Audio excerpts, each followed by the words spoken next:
देखकर जया की करुण सिसकियों से अस्पताल के कॉरिडोर का सन्नाटा भंग हो रहा था। जया बेटे मोहित के कंधे पर सिर टिकाए बेसुध सी बैठी थी। आंखों से अश्रुओं की अविरल धारा बह रही थी। किसी के पास कोई शब्द नहीं थे उन्हें चुप कराने या ढाढ़स दिलाने के लिए। होते भी कैसे? अभी अभी आईसीयू से उनके पति अजय की आखिरी सांस लेने की खबर आई थी। शादी के 22 वर्ष ही बीते थे। कहाँ तो अजय शादी की 25वीं सालगिरह मनाने के सपने संजो रहे थे और अचानक ये संकट की घड़ी आ गई। अजय जया की सहमति से ही तो सब कुछ करते थे। अभी तो समय आया था बेटे के भविष्य संवारने का। बेटा मात्र 18 साल का था, इंजीनियरिंग की पढ़ाई कर रहा था। अभी 2 साल बाकी थे पढ़ाई पूरी होने में। शादी ब्याह निपटाकर दोनों चैन से जीवन की सांदे बेला का आनंद उठाते, परंतु अचानक अजय की बीमारी ने सारे सपने चकनाचूर कर दिए। अजय को अभी रिटायर होने में काफी समय था। छुट्टियों में तीनों कहीं ना कहीं घूमने निकल जाते। अजय कॉलेज में प्रोफेसर थे। जया उस जमाने में एमए बीएड कर चुकी थी। लेकिन अजय नहीं चाहते थे कि उनकी पत्नी नौकरी करे। जया ने घर गृहस्थी ही संभाल ली थी।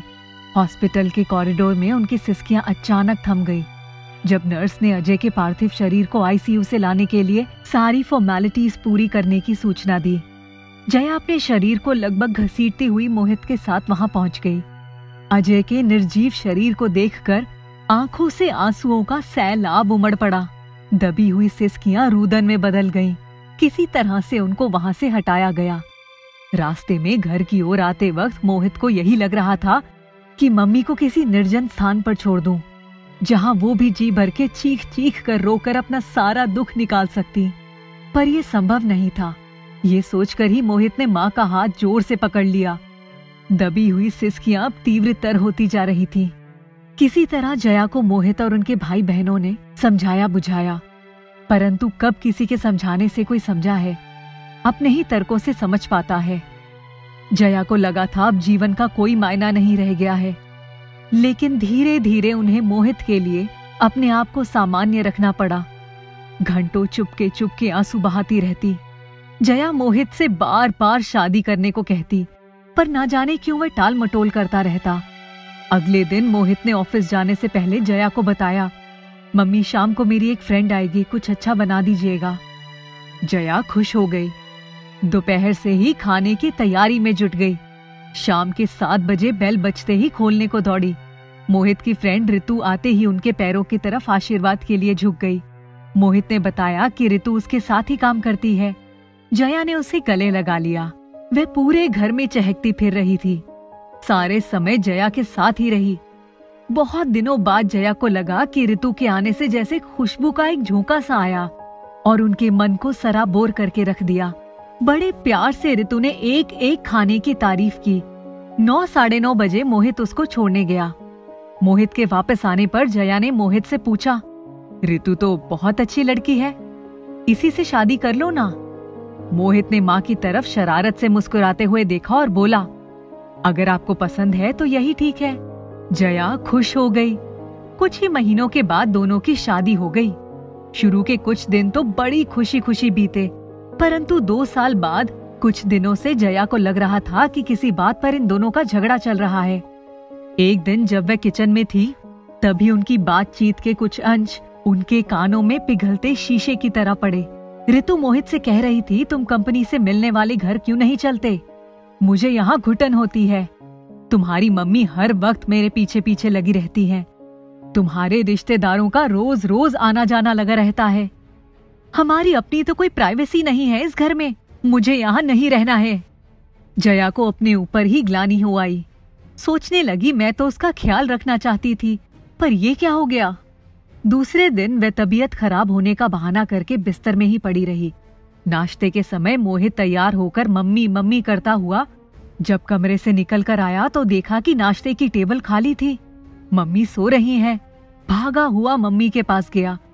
मम्मी, आज नाश्ता नहीं बनाया क्या? जया उठी और बोली, नहीं, आज कुछ तबीयत ठीक नहीं लग रही है। मोहित परेशान होते हुए बोला, दवा खाई? जया ने कहा, नहीं। अजय तुरंत बिस्किट और क्रोसिन ले आया। जया की इच्छा नहीं थी, फिर भी वो उठी, दवा खा ली। मोहित बोला, मम्मी आप आराम करिए, हम ऑफिस में ही कुछ खा लेंगे। शाम को डॉक्टर को दिखा देंगे। शाम को जब मोहित आया तब उसने डॉक्टर के पास जाने के लिए कहा। जया ने कहा, नहीं, अब मैं ठीक हूँ। एक हफ्ते तक सब कुछ सामान्य ही था, पर ऋतु अनमनी सी ही दिखती। लगता था उनका झगड़ा अभी भी खत्म नहीं हुआ है। एक दिन फिर ऋतु को कहते हुए सुना, तुम्हें यहाँ रहना है तो खुशी खुशी रहो, मैं नहीं रह सकती।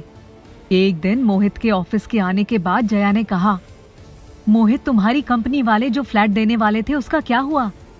मोहित ने अचकचाकर माँ की तरफ देखा और पूछा, क्या तुम चाहती हो कि हम उस फ्लैट में शिफ्ट हो जाएं?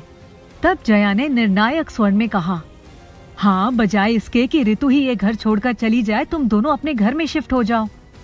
मोहित ने कहा, माँ, मैं आपको अकेला नहीं छोड़ सकता।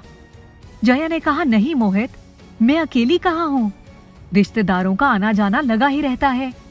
तुम्हारे जब जी में आए चले आना, मैं अकेली रह लूंगी। मोहित की आंखों में आंसू आ गए। जया ने समझाया, बेटा, जब तक तुम्हारी शादी नहीं हुई थी तब की बात और थी।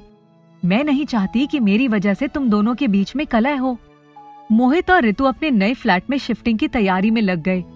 नए घर में आकर ऋतु बहुत खुश थी, लेकिन मोहित हर शनिवार को माँ के पास आ जाता और सीधे सोमवार को ऑफिस जाता।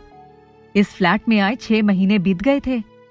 ऋतु को लगने लगा उसने यहाँ आकर बहुत बड़ी गलती कर दी। माँ ने उसे पिछले 2 सालों में सारी जिम्मेदारियों से मुक्त रखा था। क्या खाना है बस यही बताना होता था। वह तो बेफिक्र होकर ऑफिस जाती और घर आकर अपनी थकान उतारती।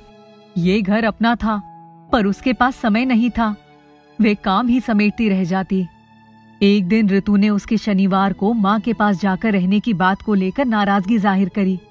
तब मोहित ने कहा, ऋतु, तुम्हारे कहने से मैं शिफ्ट हो गया, पर मैं अपनी माँ को अकेले नहीं छोड़ सकता। पापा के जाने के बाद मैंने माँ को तिल तिल कर मरते देखा है।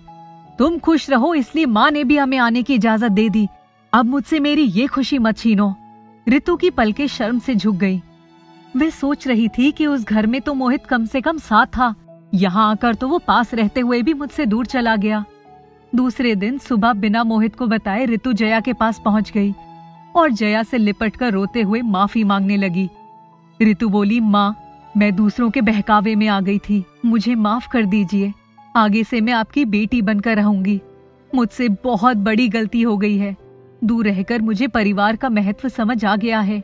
मुझे एहसास हो गया है कि माँ बेटे का रिश्ता अटूट होता है। घर में बड़ों का रहना कितना जरूरी है। मैं अकेली नहीं संभाल सकती। मोहित बहुत बदल गया है, हमें इस घर में आने की इजाजत दे दीजिए। जया ने उसके गालों पर बहते आए आंसुओं को पोंछकर प्यार से उसे गले लगा लिया और बोली, ऋतु, ये घर पहले भी तुम्हारा था और आज भी तुम्हारा है। तुम लोगों को इजाजत की कोई जरूरत नहीं है। दूसरे दिन ही ऋतु मोहित के साथ अपने घर में आ गई। जैसे लगा जया की खोई हुई खुशियां फिर से लौट आईं।